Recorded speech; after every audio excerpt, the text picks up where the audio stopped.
Bonjour Yann, comment vas-tu? Je suis épuisé Déjà meilleurs vœux à toi, également. mais je suis sidéré. Ah bah l'année, j'étais encore en vacances il y a quelques instants. J'avais commencé à suivre vite fait ce qui se passait en Iran et là il y a ma femme qui me réveille et qui me fait Yann, euh, le Venezuela est bombardé. Je suis là, oh, déjà on est le 3 et je me suis forcé à sortir du lit. Là, j'ai mon café, j'ai les yeux qui collent et coucou à la communauté.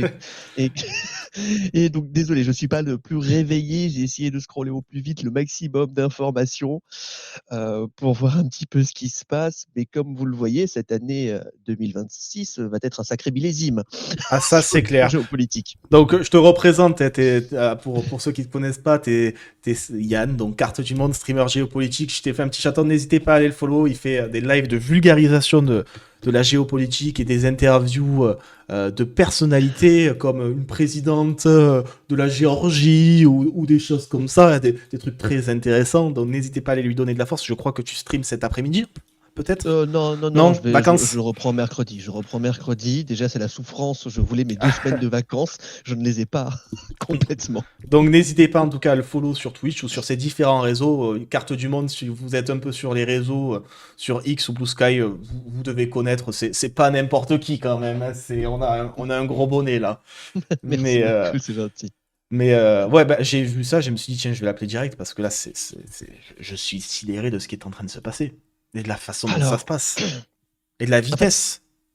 c'est ça qui est intéressant. Premièrement, c'est que Donald Trump n'aurait pas Consultez le congrès. con- Ouais. consulté le Congrès. Donc, ce qui fait que c'est une opération qui serait considérée comme illégale sur le plan du droit, de ce que je comprends. Je ne suis pas expert du droit américain, mais c'est ce que semblent dire ceux qui s'y connaissent un peu plus sur le sujet.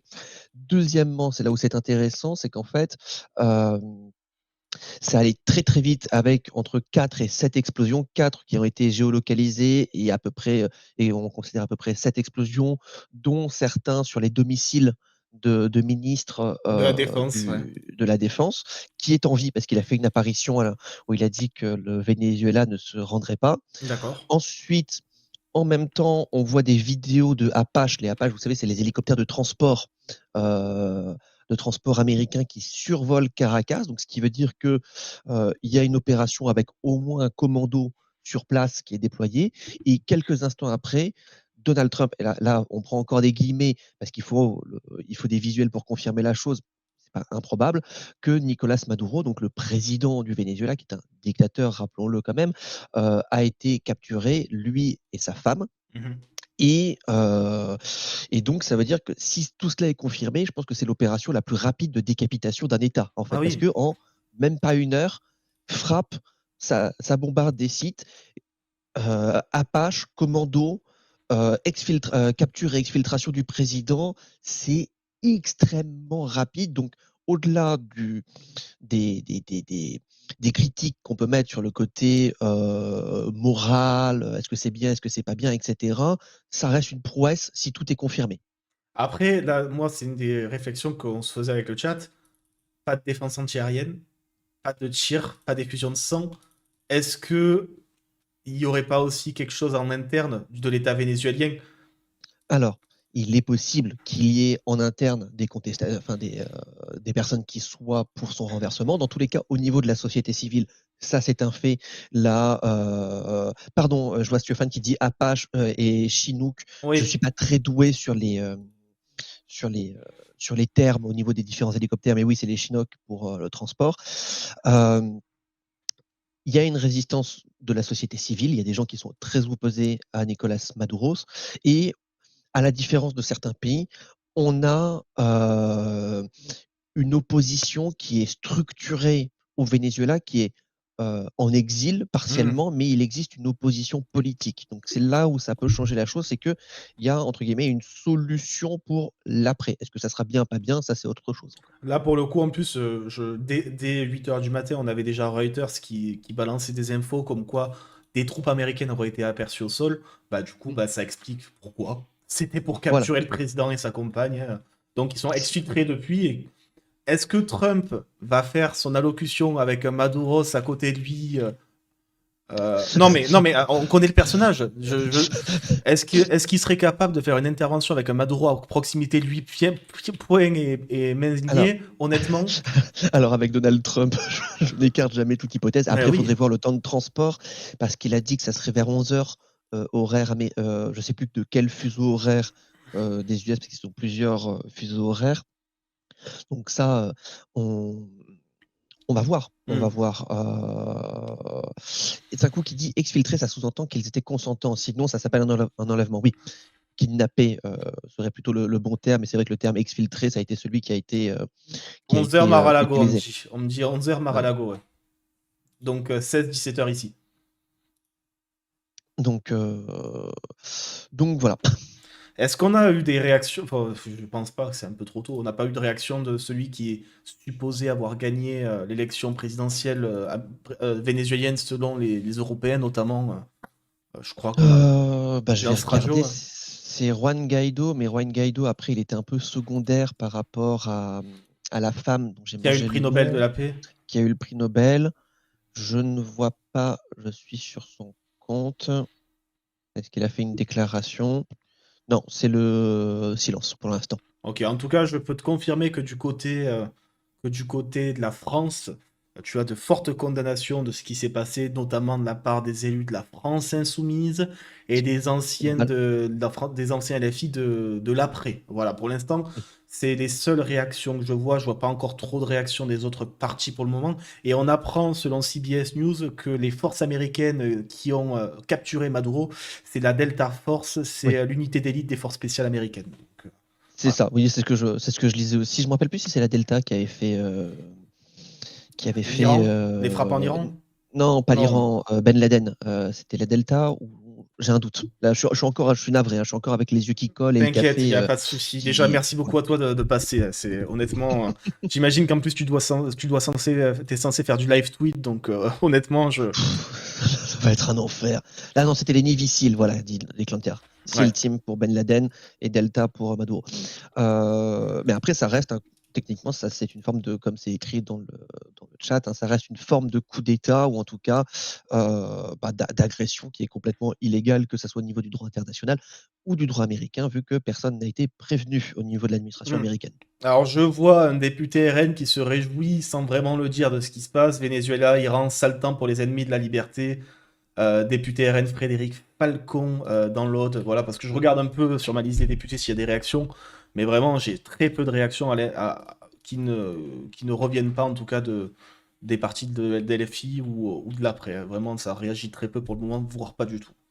Je pense que, de toute manière, LFI, c'est normal qu'ils se positionnent en disant, comment dirais-je, Bah, il y que c'est avait une honte. l'Alliance bolivarienne, hein, la fameuse C'est Alliance bolivarienne de cela. l'époque. L'URN, c'est pas surprenant qu'ils se positionnent, en tout cas que certains se positionnent de manière favorable, pour des raisons idéologiques. Et les autres, je pense que c'est tout à fait normal qu'ils soient un peu dans l'expectative et qu'ils attendent de savoir un peu ce qui se passe. Et au niveau, je pense, du gouvernement, on attend d'avoir les informations Oui, je diplomatiques, les pense. câbles diplomatiques, les mecs du Rance qui doivent. Là, je pense que ça doit travailler sévère pour pour envoyer des notes de synthèse. Voilà, mais dans tous les cas, c'est une agression, Voilà, c'est en tout plus que cas, condamnable. il y a une seule chose à dire. Aujourd'hui, quoi qu'on en dise, quelles que soient les circonstances, le droit international est du côté du Venezuela. Oui, Et oui, ça, mais c'est important de rappeler. Non, mais si on reste factuel dans le droit, après, il y a énormément d'autres choses à prendre en compte, évidemment. Mais si on parle purement et simplement du droit international, actuellement, voilà, c'est du côté du c'est Venezuela. c'est un fait. À titre personnel, je suis très opposé à Maduro parce que c'est un dictateur qui kidnappe sa population. Il y a Ah, mais bien pas mal sûr. de trucs et tout, mais ce n'est pas une raison pour laquelle on fait ce genre de choses. Mais là, tu parlais du droit international et en fait, je pense que ça illustre très bien la manière dont le monde est en train de basculer progressivement. C'est Mhm. que le droit international devient de plus en plus une note de bas de page et qu'on revient sur la loi du plus fort, de ceux qui ont les capacités militaires, économiques, politiques d'imposer leur volonté. L'Amérique, bon, l'a toujours été plus ou moins, mais là, l'embrasse complètement. On a la Russie, on a d'autres pays, et c'est ça en fait qui est le plus inquiétant. Et pour l'Amérique latine, je pense que l'Amérique latine doit pas être très confiante dans la situation parce que clairement, on est sur un retour de la politique américaine qui considère l'Amérique latine comme son précaré, Oui. comme là où elle va intervenir militairement au besoin avec des opérations. Et donc, je pense que là, ça réembrasse une partie de l'histoire américaine que l'Amérique latine n'apprécie guère, ce qui s'entend complètement. Ben là, par exemple, on a l'exemple récent de l'Équateur qui est tombé sous les mains de Daniel Noboa, qui est un Mm. pro-Trump d'ailleurs, hein. Oui, Voilà, donc oui, un pays de plus rallié à la cause de Trump, on va dire, dans la sphère américaine, américaine continent, je parlais, parce qu'il y a eu le Chili récemment aussi. Enfin, il y a vraiment quelque chose qui est en train de se passer, hein, en Amérique latine et en Amérique du Sud. La question est de savoir qu'est-ce qui va se passer maintenant après ce qui vient de se passer au Venezuela. Parce que là, on entre quand même dans quelque chose qui est une forme d'incertitude. Qu'est-ce qui peut se passer avec l'enlèvement d'un président Est-ce qu'il bah, y a de nouvelles élections? Est-ce que c'est un remplaçant qui est dans la même trempe? Est-ce que c'est celui qui était censé être élu ou pas qui va venir? Enfin, où on va? Il y a un vrai ça, flou. ça va être un flou. Je pense que ça va. En fait, le problème, c'est que là, on est dans une situation de crise. C'est-à-dire que pendant la situation de crise, on a à peu près 24 heures où on est dans un brouillard de guerre Mhm. informationnel, où on va avoir de fausses vidéos, des vraies vidéos, on va avoir des informations partielles, et en fait, on n'a pas le temps de tout voir. Donc là, on est vraiment dans comme je le dis, dans la tranchée informationnelle. Donc là, ça va être compliqué. Pour la suite, il y a des évolutions qui sont probables. La plus probable, c'est que Trump essaye d'imposer au Venezuela la prix Nobel de la paix qui est en exil, qui aurait gagné les élections au Venezuela, selon toute vraisemblance. Mais après, il faut tenir le système, parce qu'après, c'est très bien de la mettre à la tête, mais l'armée a un poids important dans le Venezuela. C'est l'armée qui contrôle l'industrie pétrolière, etc. Donc là, ça va être comment qu'on fait euh, pour faire la transition, pour que tout se passe bien. Et ça va être délicat, il peut y avoir de la résistance. Et comme dit Fabei, elle a une forme de légitimité internationale, mais Du cette prix Nobel de la légitimité paix, ouais. internationale, en raison du prix Nobel de la paix, peut être entachée parce que elle va être parachutée, en fait, suite à une opération militaire illégale sur le point de vue du droit international, mais ça permet, on va dire, une transition. Je ne dis pas que c'est bien ou Mhm. mal, ça c'est autre chose. C'est ça la différence, par exemple, avec ce qui se passe en Iran. En Iran, il n'y a pas d'opposition structurée sur le plan politique, à part ceux qui vénèrent le Shah d'Iran qui était à l'époque une dictature, mais qui est complètement déconnecté depuis plus de 50 ans de la société civile. Là, à la différence de l'Iran, on a pour le Venezuela, on va dire une forme de solution politique parce qu'on a une opposition politique qui est structurée. Est-ce que ça va bien se passer? Est-ce que ça va mal se passer? Oui, Alors là, parce qu'on rappelle quand c'est même que Maduro, s'il arrivait aussi à se maintenir au pouvoir, c'était par le biais de la corruption et par le biais du poids qu'il avait auprès des forces militaires, hein, qui étaient, voilà, les forces c'est ça. militaires n'étaient pas les Vénézuéliens qui vivaient le moins bien, quoi, disons-le. C'est ça. Après, il avait une forme d'approbation populaire, mais là, comme c'est dit dans ton chat, c'est pas parce qu'elle a un prix Nobel de la paix qu'elle est légitime. Et surtout que il y a une différence entre gagner par les urnes et arriver au pouvoir, et ensuite être parachuté suite à une intervention américaine. Ça peut clairement écorner son image et la transformer aux yeux de la population clairement comme En épouvantail. en épouvantail, en une marionnette américaine, etc. Donc, ça va pas aider. Ça va pas Hmm. aider. Donc, on est clairement dans l'instabilité. C'est vraiment le brouillard le plus complet. Euh, donc, Et, là, on va suivre, hein. Et en fait, par-delà le Venezuela, il y a aussi lui-même le principe de l'action américaine qui a eu lieu, hein. Bon, j'ai des Clanter qui rappelle un point de droit, hein. Aux États-Unis, le Congrès déclare la guerre, article 1, le président commande l'armée, article 2. Sans feu vert du Congrès, le président ne peut mener des frappes limitées et temporaires. Il doit en informer le Congrès sous 48 heures et stopper l'opération après 60 jours, 90 jours Mm. masque, sauf autorisation. Du coup, toute guerre durable ou massive exige un vote du Congrès. Et c'est là où, tout à l'heure, tu soulignais que le Congrès n'étant pas au courant, ça relève d'une action qui va à l'encontre du droit américain. C'est ça, mais comme tu dis, et là, je suis pas expert en Est-ce droit que les 2 jours, américain, c'est deux et puis jours à partir du moment de l'attaque ou 2 jours avant? c'est ça. Si c'est sur 2 jours, ben, on va dire que l'opération elle est terminée, donc ça va sur le plan légal.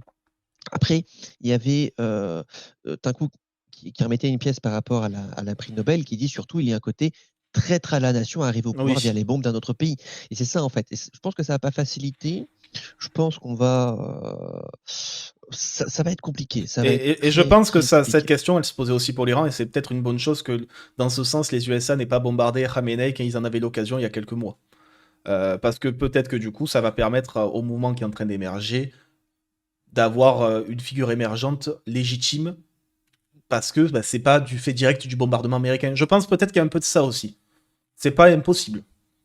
Et Ils ont vu ce que, l'Iran est loin, voilà, l'Amérique latine est juste à côté. voilà, ils ont vu ce que ça faisait quand ils coupaient directement les têtes. Des fois, c'est pas ce qui, c'était pas durable, quoi.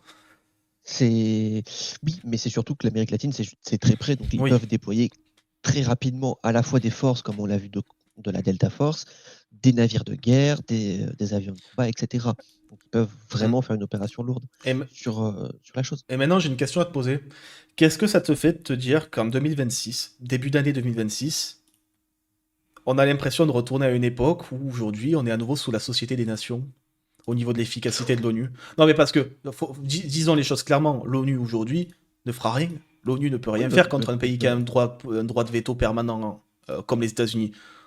Ah, ben, l'ONU elle est, enfin, aujourd'hui, tu vois l'action de l'ONU avec des pays, la Russie qui fait ce qu'elle fait en Ukraine, la Chine qui veut faire ce qu'elle veut faire en Taïwan, les États-Unis qui font ce qu'ils veulent en Venezuela, des pays comme la Chine qui préside la partie sur les droits de l'homme, l'Arabie Saoudite ou les Émirats sur les droits des femmes.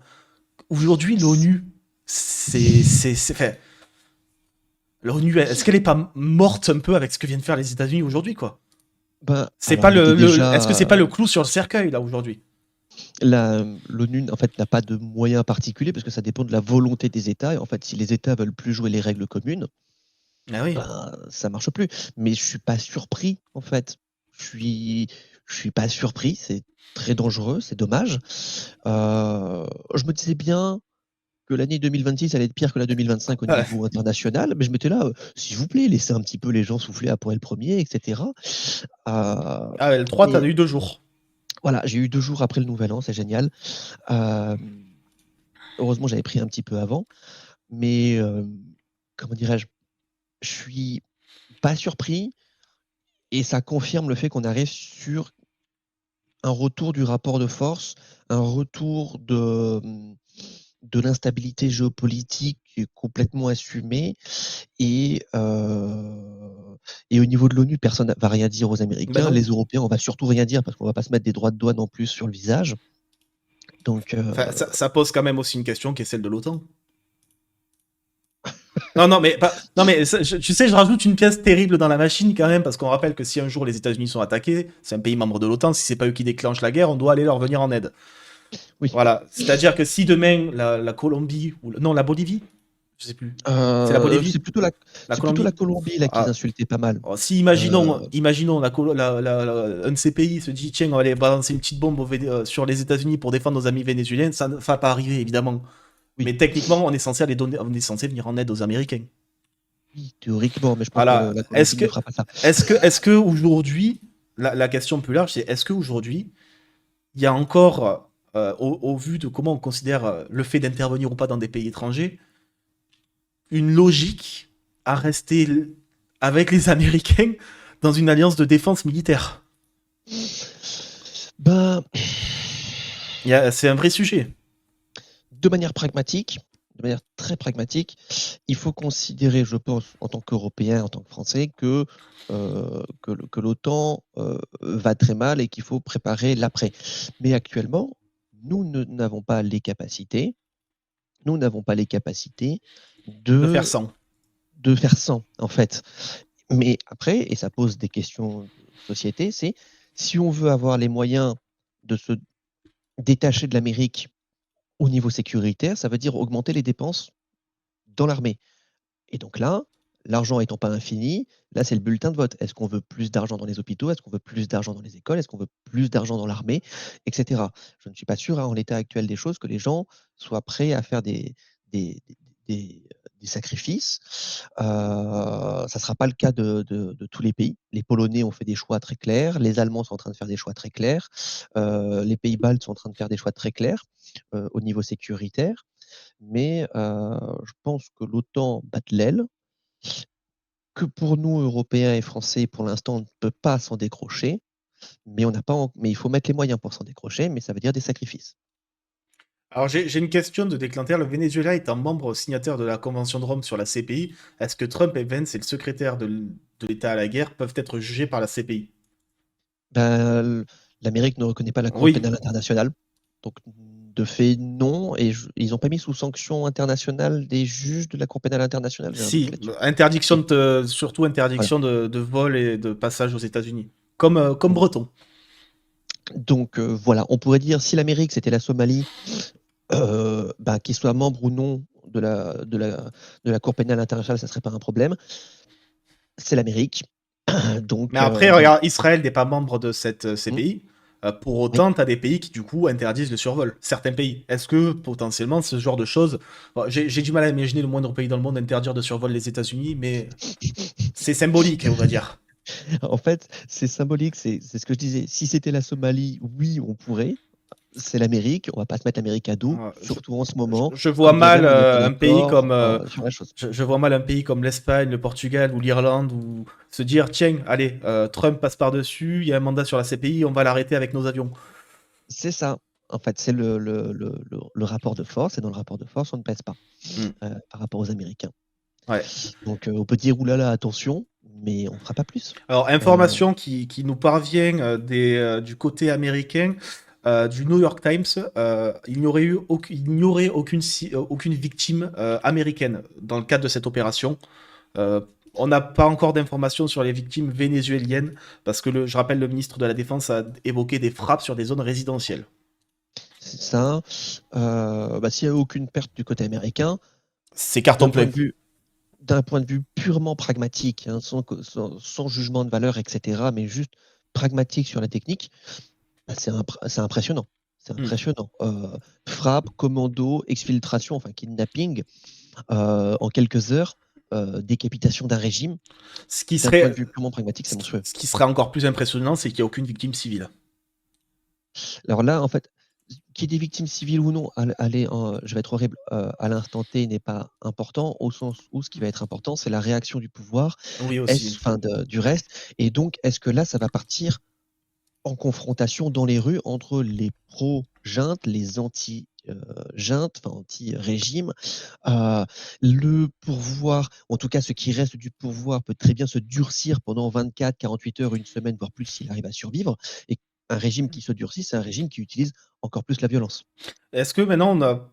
Enfin, j'ai envie de dire pour Trump vient peut-être de régler son problème Venezuela. Peut-être. Est-ce qu'on peut On est s'inquiéter sur que le début. maintenant il se tourne sur d'autres problèmes qu'il évoque depuis quelque temps, comme un Canada américain ou un Groenland américain? Non, mais parce que Le, s'il passe à autre chose, le sujet c'est de savoir vers quoi il va se tourner maintenant aussi. le Canada, c'est pas le même morceau quand même, Oui. malgré tout. Donc voilà. Le Groenland, je pense qu'il y aura plutôt des pressions de plus en plus politiques, voire économiques, qui seront là. J'ose espérer non sur l'intervention militaire. Mais là, en fait, il peut se tourner sur d'autres dossiers et augmenter la pression politique, la pression rhétorique, les menaces, etc. Après, il peut très bien se retourner vers la Colombie, etc., etc. Mais en tout cas, là, il fait passer un message clair aux pays d'Amérique latine qui n'aiment pas trop Donald Trump et que Donald Trump n'aime pas, c'est que je peux vous décapiter. En fait. Enfin, je peux décapiter votre système très rapidement. Ouais. Ah, parce que vraiment, tu vois les avions de transport américains survoler la capitale de Caracas comme si de rien n'était, et Hein. t'as pas de système de défense ou alors ils n'ont pas été activés. Est-ce qu'ils n'ont pas été activés? Est-ce que c'était la panique? Est-ce qu'ils étaient sous-dotés? Déjà, ils étaient sous-dotés, ça c'est Ouais, clair. mais c'est là que tu Euh, vois la question du sabotage se pose. Ça, on verra. C'est pour ça en fait que là, on peut pas se prononcer. Il faut attendre, je pense, vraiment 24-48 heures pour Hmm. avoir de plus en plus d'informations qui remontent sur le sujet. Mais clairement, le Venezuela était sous-doté sur la chose. Mais Alors, tu évoquais un truc, voilà, selon Sky News, les sources au sein de l'opposition vénézuélienne estiment que la capture de Maduro relevait d'une sortie négociée. Voilà. Donc ça serait donc la théorie de l'exfiltration plutôt que de l'enlève. On va, Enfin, voilà, a beaucoup de guillemets à garder, hein, mais en tout cas, l'opposition vénézuélienne parle d'une sortie négociée. on attendra de voir Voilà. un peu plus clair, hein, clairement. Parce que jusqu'à encore, je crois, c'était hier ou avant-hier, Nicolas Maduro était toujours dans, qu'on l'aime ou qu'on ne l'aime pas, était toujours dans l'apaisement, c'est-à-dire qu'il était là, mais écoutez, euh, euh, le Venezuela est prêt à Oui. négocier des accords sur l'exploitation du pétrole, etc. Euh, donc il était toujours dans ce discours de discussion, en fait. De toute façon, on Euh, aura la vision complète que d'ici quelques mois, si ce n'est jamais. Aussi. oh, peut-être, je pense qu'on aura quand même des informations qui vont Je remonter pense. rapidement. Après, est-ce que c'est une sortie négociée avec l'opposition ou négociée avec Maduro? C'est pas la même chose.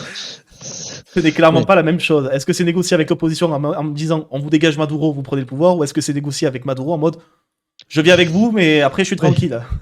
voilà, non, mais ça me paraît difficile À à dire prendre le maintenant, ouais. côté négocié, ou en tout cas à l'instant T. Et comme dit Chakarn, le Premier ministre du Venezuela vient de prendre la parole et dit ne pas vouloir se rendre. Et c'est ce que disait le ministre de la Mhm. Défense juste avant. Ils vont tenir, etc. Bon, on verra ce que La ça peut Colombie donner. vient de déployer des forces militaires à la frontière avec le Venezuela. Oui, bon, bah, ça va rien changer. Oui, j'imagine, c'est peut-être pour protéger leur souveraineté, ils doivent dire, peut-être. Et, et surtout faire face aux flux migratoires qui peuvent arriver. Ah ben oui. Ah, c'est vrai, on a vu les vidéos de Caracas qui est en train d'être fui par les gens en voiture, C'est là. bah, les gens fuient et de toute manière, comme dans tout conflit, les gens fuient d'abord dans leur pays et ensuite possiblement à l'extérieur du pays. Mhm. Voilà. En tout cas, moi, vraiment, je me dis que là, avec ce que viennent faire les USA, c'est limite s'ils venaient de donner un feu vert à la Chine pour faire ce qu'ils voulaient avec Taïwan, hein. Oui, oui. Et en fait, Mais c'est pas les mêmes enjeux. moi, vraiment, là où je suis un peu dans du dooming sur l'ONU, c'est que l'ONU tenait encore, j'ai envie de dire, dans sa philosophie, par les membres du Conseil de sécurité permanent occidentaux. Et que si même les occidentaux trahissent l'origine et le rôle de l'ONU, oh bah c'est fini. Là, y a plus rien. Là pour moi, il y a plus d'ONU, là, il y a plus rien actuellement, hein. Ah, pour l'instant, Honnêtement, on va mettre, on va mettre de grandes guillemets sur cette structure. Comme je disais, c'est la loi du plus fort. ouais. Mais après, pour revenir sur Taïwan, parce qu'avant tu rebondissais sur Taïwan, Taïwan, c'est pas le même morceau. Taïwan, c'est un territoire, une île tortue qui se sécurise euh, de manière très très importante, avec des investissements américains qui sont importants, notamment armement. Et au-delà de l'Amérique, pour Taïwan, il y a le Japon qui est en embuscade. Et après, ça peut partir vraiment plus loin avec le Vietnam, les Philippines et la Corée du Sud. Parce que Pékin, au-delà de menacer Taïwan, menace tous ces pays-là en leur réclamant des territoires maritimes. Donc, ce n'est pas la même philosophie. On n'est pas sur un territoire full isolé diplomatiquement, qui dispose de soutien, même si des fois c'est à demi-mot, pour pas se mettre complètement à dos Pékin, qui sont présents. On a des investissements américains, on a l'histoire des puces que produit, les semi-conducteurs que produit Mhm. Taïwan. C'est pas le même morceau. Et Taïwan, ça fait des années qu'il commence à se préparer de plus en plus à la confrontation. Oui, bah, et d'ailleurs, pas que. Parce que là, tu vois le Japon qui viennent de dire quand même que si Taïwan venait à se faire attaquer, ils iraient défendre Taïwan. Et le Japon qui veut relancer son programme nucléaire. Et je parle. Et- Ah oui. Ah, j'ai raté ça. C'est pendant les Ah, vacances? C'était ouais, quand ouais, ça? c'était là, sur les dernières 48 heures, Taïwan veut relancer. Enfin, le Japon veut relancer son programme nucléaire militaire. Alors, de mémoire, ça c'est ce que j'avais appris il y a longtemps à la fac, donc ça date un peu.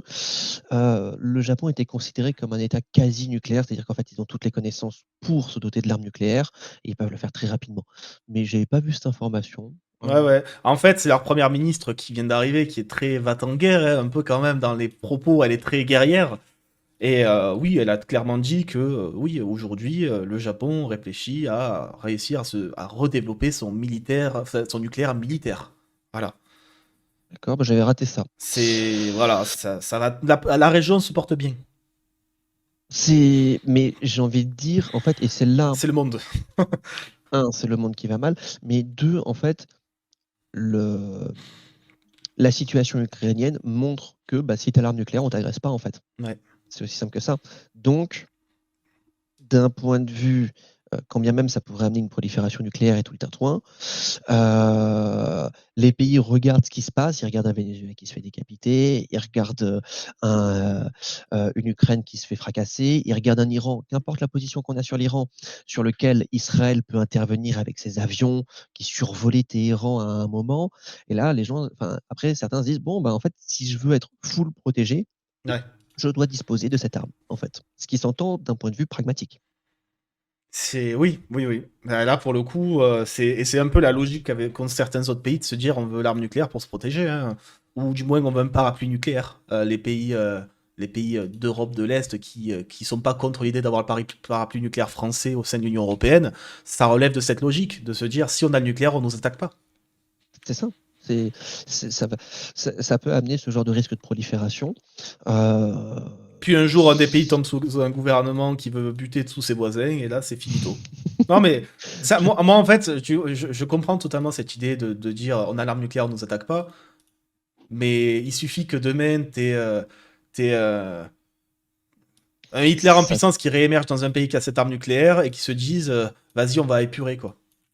c'est, Non, mais c'est. ça a toujours été la crainte. Parce Ça a qu'on toujours sait été très la bien crainte. que si Hitler avait eu l'arme nucléaire à l'époque, il aurait fait péter. Oui. Voilà. Sauf qu'il a été un peu idiot de ce côté-là. Il croyait pas dans le nucléaire à l'époque. Ce qui nous a tous sauvés. Oh oui, clairement. Clairement. Et voilà, donc il y a cette inquiétude de se dire ouais, s'il y a la prolifération, il suffit d'une élection pour détruire le monde entier. Ou d'une Donc, prise de pouvoir, plutôt. voilà, mais on va voir. Mais bref, la situation est assez Ouais. inquiétante. Je dirais, voilà, 2000, j'allais dire 2027, Ah, 2026, très bon millésime, hein, ça commence ouais. bien, et je pense que ça va pas se calmer. Clairement, ça Ah, va pas se calmer. Euh, et ça rappelle une chose, c'est que le secteur de la défense, c'est un secteur qui est important. Parce qu'en fait, si on a une armée importante, une armée forte, ou une armée qui a des capacités, on peut se protéger et on peut protéger nos alliés dans un monde où le bruit des bottes augmente. C'est pas parce que vous êtes très gentil et que vous avez des belles valeurs d'acceptation de l'autre, etc., que l'autre va vous dire, ouh là là, vous êtes quelqu'un de fort agréable, je ne vais donc pas vous agresser ou attaquer vos intérêts. Et donc, on arrive dans une époque où le bruit des bottes est en train de remonter clairement. ouais, c'est la limite de la diplomatie avec juste le fait qu'on t'attaque pas parce que t'as des armes et où le fait de parler ne suffit plus. C'est ça. Je reprends toujours cet exemple. Là, je fais une digression. Quand le secrétaire d'État américain a fait le tour des pays du Moyen-Orient, quand ça a pété entre Gaza et Israël, le secrétaire d'État américain a fait le tour des capitales de la région en disant personne ne bouge. Et personne n'a bougé parce qu'il y avait une flotte américaine en Méditerranée qui était en train de fixer droit dans les yeux tout le monde. Et donc, le poids de la parole nucléaire, enfin le poids de la parole diplomatique était soutenu par une puissance de frappe derrière, ce qui fait que personne n'a bougé en fait. Ouais. Mais en tout cas, première réaction favorable à l'international. La liberté avance, vive la liberté, bordel. Javier Milei se Ah réjouit des non, frappes, enfin de l'enlèvement, enfin, de la capture de Maduro. Enfin, je sais pas quel mot utiliser, oui. de Maduro qui est parti, quoi.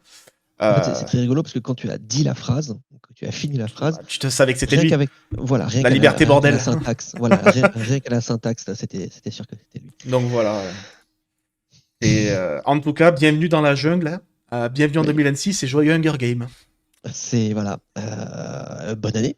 Ouais, bonne année, meilleurs vœux et en souhaitant à tout le monde d'avoir de bonnes résolutions, acheter des pilules, des pilules d'iode, hein, au cas où on sait jamais ce qui peut arriver.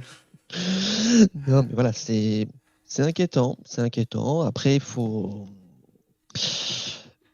Je vais essayer de remettre un tout petit peu de recul sur tout Ouais, ça. bien On a sûr. un monde qui tangue énormément et ce qui fait que on a cette impression d'explosion de violence qui est là, hein, qui est réelle. C'est aussi les réseaux sociaux. C'est-à-dire que vous avez quelque chose qui se passe à l'autre bout du monde. Normalement, il y a quelqu'un qui a un téléphone portable, qui va filmer, qui va publier, etc. pendant la guerre froide, c'était pas un moment qui était calme. Je veux dire, Ouais. on a eu le Vietnam, il y a eu l'Algérie, la Yougoslavie avec Sarajevo, Srebrenica, les coups d'État en Amérique latine, l'instabilité en Afrique, etc. C'était déjà une période instable. C'est juste qu'on se mettait pas sur la tronche directement entre grandes puissances parce qu'on se tapait dessus via des pays intermédiaires. Euh, Avec les réseaux sociaux, vous avez en fait ces flux d'images qui vous montrent directement des bombardements, qui vous montrent directement des hélicoptères américains qui survolent une zone avec des commandos qui arrivent, etc. Donc vous êtes téléporté depuis chez vous dans le conflit, mais ces conflits ont toujours existé. On arrive certes à un moment où le bruit des bots s'intensifie, mais n'oubliez pas que les réseaux sociaux amplifient en fait cette violence et que c'était pas moins violent forcément avant. C'est juste, il y avait moins de chaînes télé, il n'y avait pas les réseaux, et ça joue, en fait, Oui, c'est clair. sur la perception. Le pouvoir des images. Voilà. C'est ça. Comme j'ai vu récemment, c'était un reportage sur le poids des images euh, de manière générale dans l'information et de la façon dont sont traitées les actualités. Si on n'avait pas eu les images du 11 septembre, peut-être que l'action américaine aurait été pas réalisée de la même façon. Voilà, c'était un des Bien meilleurs sûr. exemples, hein, le poids des images dans la réaction des individus et dans la réaction politique qui en suit, quoi. C'est ça, les images vont marquer. Je vois Boy Dorich qui dit que le monde était moins violent avant. Certaines personnes, ou en tout cas certaines personnes, moi que je vois sur les réseaux, sont très inquiètes, sont oulala, mais regardez, on fonce dans le mur, etc. Alors oui, on fonce dans le mur, hein, ça c'est sûr et certain. Mais euh, il y a, c'est vraiment cette perception avec les images constantes, des flux d'informations constants de guerre euh, et de et de conflits qui jouent sur la Ouais. perception. Bah, parce que l'humain a plus tendance à montrer ce qui ne va pas que ce qui va, malheureusement aussi. Sur les réseaux, c'est souvent ça. Donc, Alors, on a c'est beaucoup d'images catastrophiques hein, et qui sont importantes à montrer. Mais malheureusement, c'est vrai que quand ça va bien, on le montre pas forcément non plus. Et on a cette impression d'être dans une bulle où tout va mal aussi. alors là, je rebondis sur ce que tu dis. Pareil, ça c'est super important. C'est les images de conflits, les images où vous avez quelque chose de violent qui vous apparaît au visage. Hmm. Je veux dire des types qui sont en train de bombarder des positions, des mecs qui se font tirer dessus, etc. Automatiquement, en tant qu'utilisateur, en tant que consommateur, vous avez plus de chances de liker, retweeter, partager, commenter, parce que émotionnellement, vous êtes choqué, ou vous condamnez, etc., ou vous soutenez selon votre prise de position. Et donc, l'algo va le mettre en avant plus facilement parce qu'il y a de l'interaction. Si je vous dis, bah, regardez, là, il y a de l'agriculture bio qui s'est fait dans tel ou tel coin avec zéro pesticide, incroyable, machin, personne va liker parce que bah, c'est cool, mais vous allez moins être touché dans vos émotions. Et donc, ce type de publication positive coule beaucoup plus facilement qu'une information violente qui, elle, va créer du react, va créer de l'engagement. Et donc, l'algo, il se moque que ça soit du react positif ou négatif. Il voit du react et donc le met en avant. Le contenu violent, le contenu euh, qui, qui est négatif sur le plan psychologique est plus facilement mis en avant parce que euh, nous sommes des animaux qui marchons à l'émotion et on va Oui. plus facilement commenter ce genre de contenu et donc les algos les mettent en avant, tout simplement. Et juste pour revenir du coup à notre actu, les écologistes et le Parti socialiste, en les personnes de Marine Tondelier et Olivier Faure, appellent la France à condamner l'action américaine qui va à l'encontre du droit international, pour citer les propos qui ressortent de leurs deux déclarations. Voilà. Ce qui, ce qui est normal, et on peut pas, et quand bien même on pourrait dire oui, mais ils aiment un peu trop Maduro, alors que c'était un dictateur, etc. Mais sur le plan légal, c'est complètement Oui, c'est ce qu'on illégal. disait, hein. C'est le truc. Est-ce que la France va condamner je suis pas sûr qu'on ait envie de se mettre des droits de douane dans le visage encore un peu plus fort. Donc on va condamner à demi-mot, on va dire c'est pas très bien, et on va essayer de tourner la page et dire ah, écoutez, on a d'autres problèmes, on va se focus sur ces autres problèmes. Je serais surpris qu'on qu'on condamne officiellement, ou en tout cas, on va faire une petite déclaration en disant c'est pas très bien, Ouais. mais je pense pas qu'on aille plus loin parce qu'on veut pas se les mettre à dos. On a la Chine qui est en train de nous fracasser économiquement, les Américains qui nous ferment le marché, donc notre économie, elle n'est pas en, en super situation et on peut pas se mettre encore plus à dos les Américains. Alors, déclaration du ministre pardon, du président colombien qui sort d'un conseil national de sécurité. Les forces publiques sont déployées à la frontière et toutes les ressources d'assistance disponibles sont mobilisées en cas d'afflux massif de réfugiés. L'ambassade Voilà. de Colombie au Venezuela répond activement aux appels de l'aide des Colombiens résidant au Venezuela. En tant que membre du Conseil de sécurité des Nations Unies, nous demandons la convocation du Conseil. Le gouvernement colombien rejette l'agression contre la souveraineté du Venezuela et de l'Amérique latine.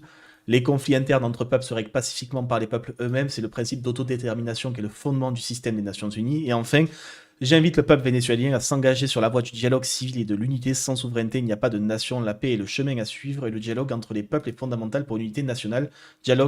Et toujours plus de dialogue, telle est notre proposition. Ah, donc une réunion du Conseil de... Bon, c'était pas... Spoiler, c'était pas une surprise. Il y aura très rapidement Oui. une réunion du Conseil de sécurité de l'ONU au vu de ce qui se passe. C'est une évidence, évidemment. La question étant de savoir est-ce qu'elle va servir à grand chose et la réponse est aussi facile à trouver non. Voilà. Non. Ça va pas déboucher sur quelque chose. Par contre, tu vois, c'était intéressant, ça expliquait.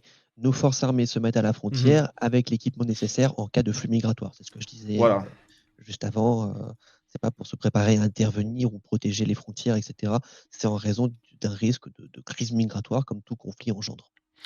Mélenchon aussi vient de réagir et de dénoncer l'enlèvement, évidemment pas de surprise. Là, ça y va. Là, je vois les tweets affluer du côté des élus, en tout cas insoumis, beaucoup moins des autres, mais vraiment insoumis. Là, je pense que si on regarde, peut-être la totalité des députés insoumis ont dû réagir depuis ce matin. Léa Balage El-Mariki, députée écologiste, réagit dans le même sens que Marine Tondelier. Mais sinon, ouais, non, aucune autre réaction de la partie socle commun ou même de la gauche, à part le chef, au niveau, enfin de la gauche socialiste en tout cas, à part le chef, il n'y a pas de réaction. Hein. Donc là, vraiment, on est dans un silence radio du côté des partis, comme on évoquait tout à l'heure, en attendant peut-être une position aussi de l'État et C'est ça, du gouvernement sur le sujet. Voilà. c'est ça, ça va attendre. Là, je voyais un propos qui est assez intéressant de déclenteur qui dit Nathalie Loiseau. Pour renverser Maduro, cajoler Poutine, convoiter le Groenland, frapper en Iran Ah, ou j'ai au pas vu ça. Nigeria, qui parle encore d'isolationnisme pour caractériser la politique étrangère de Donald Trump. C'est vrai, c'est une Oui. politique du rapport de force selon ce qui l'intéresse, selon ses objectifs, et ça montre, enfin, c'est vrai, je suis assez d'accord avec ce qui est déclaré. C'est vrai, j'ai regardé ma liste uniquement des députés, pas des eurodéputés. Non, mais c'est ce que je voyais dans ton chat. Hein. Je me permets de prendre la main sur. Oui, non, mais t'as raison, tu fais bien. La ministre vénézuélienne de la Défense annonce le déploiement immédiat des forces militaires sur l'ensemble du territoire. Bon, Oui, il y aura sans les personne à la milices, tête. etc. Ouais. C'est là où ça peut partir avec des hommes qui ont des armes, un peu le chaos, les milices armées. C'est pour ça que je dis, quand tu disais qu'il y a eu zéro, en tout cas pas de morts civiles dénombrées durant l'opération, Pour et que je l'instant, hein. répondais de manière froidement, c'est pas le problème à l'instant T, parce que ça risque d'arriver si ça commence à partir en clash au sein de la société, Et là, on peut partir sur quelque chose de très important en termes de violence. Ouais, et Euh, la vice-présidente du Venezuela, d'ailleurs, demande des preuves de vie de Maduro, parce qu'ils oui, n'ont aucune information sur son état de santé actuel, apparemment. oui. Donc, on va voir. Hein. De toute manière, il y aura une vidéo, il y aura quelque chose. Mais comme je te dis, voilà, on est dans le moment de trancher. On fait avec les informations qu'on a, très rapidement. Les réseaux sociaux et les politiques font que tout le monde prend position en condamnant pas, etc. Pour bien se faire voir, pas bien se faire voir, pour des raisons idéologiques, pour des raisons de droit, chacun selon son prisme d'analyse. Euh, la France fera certainement en disant que c'est pas très bien, mais on n'ira pas plus loin. On va pas se mettre les US à dos, je pense. La réaction de Donald Trump dans un entretien téléphonique avec le New York Times. Donald Trump se félicite avec du succès de la mission visant à capturer Maduro. Je cite: beaucoup de planification minutieuse et beaucoup de troupes formidables, des gens exceptionnels. C'était en réalité une opération brillante. Interrogé sur le fait de savoir s'il avait sollicité l'opération du Congrès pour cette opération sur la suite des événements, il a indiqué qu'il aborderait ces questions lors de sa conférence de presse à Mar-a-Lago. Voilà. Et là, je suis tout sauf fan de Donald Trump, mais ce qu'il dit est factuellement vrai en disant une opération minutieusement préparée et efficace. Mm. Oui, enfin, elle a été minutieusement préparée, et elle a été efficace en quelques heures. Un pays décapité, c'est d'un point de vue opérationnel et pragmatique impressionnant. Ouais. Ça va être, ouais. En tout cas, ça va être quelque chose vraiment à suivre parce que je pense que ça va peut-être. En fait, ça peut être un peu une forme d'élément déclencheur qui lance cette année sur énormément de choses à l'international, hein. Et si c'est le cas, c'est pas pour le meilleur. Oui. Voilà. Donc, écoute, bah, en tout cas, bah, est-ce que tu penses que tu as autre chose sur quoi rebondir, toi, de ton côté, peut-être? Non, parce que comme je disais, voilà, on fait avec les Mhm. informations parcellaires et de toute manière, là, je sais pas jusqu'à quelle heure tu fais Oh, jusqu'à midi, je vais y rester jusqu'à là. midi. Je vais D'accord. repartir un peu sur Mais l'Iran, hein, et la révolution en cours en ce moment aussi. voilà. Mais on est dans la tranchée informationnelle. euh, on est dans un brouillard. Il faut attendre 24-48 heures, on en saura un peu plus. Je pense que déjà dans l'après-midi, fin d'après-midi, on en saura plus. La déclaration de Donald Trump fait qu'on en saura plus. Il nous faut la vidéo de Nicolas Maduro pour Ouais. voir dans quel état il est, etc., etc. La suite, si je dois résumer, est très incertaine, au sens où il faut voir si l'appareil d'État tient malgré tout, l'armée tient, et disent bah, on ne cède pas, et dans ce cas-là, ça peut partir vraiment en sucette. Est-ce que l'opposition vénézuélienne qui existe, qui est structurée et qui est en exil depuis les dernières élections va revenir prendre le pouvoir, donc sera transformée en, en marionnette américaine, et leur légitimité, alors qu'ils avaient gagné le vote, le suffrage la dernière fois, Mhm. sera entachée par l'intervention américaine. On est aussi dans un flou sur l'après. L'opération en elle-même est une réussite, on ne peut pas le contester, mais maintenant c'est quoi l'après? Et là on est dans un vrai flou en raison d'un très grand nombre de paramètres présents. Ok. Ouais, mais là, en tout cas, ouais, on va suivre ça de très près et les informations à venir. En tout cas, ça va être très rapide. Je pense qu'on va rapidement savoir certaines choses sur lesquelles on se pose beaucoup de questions. Euh, Exactement.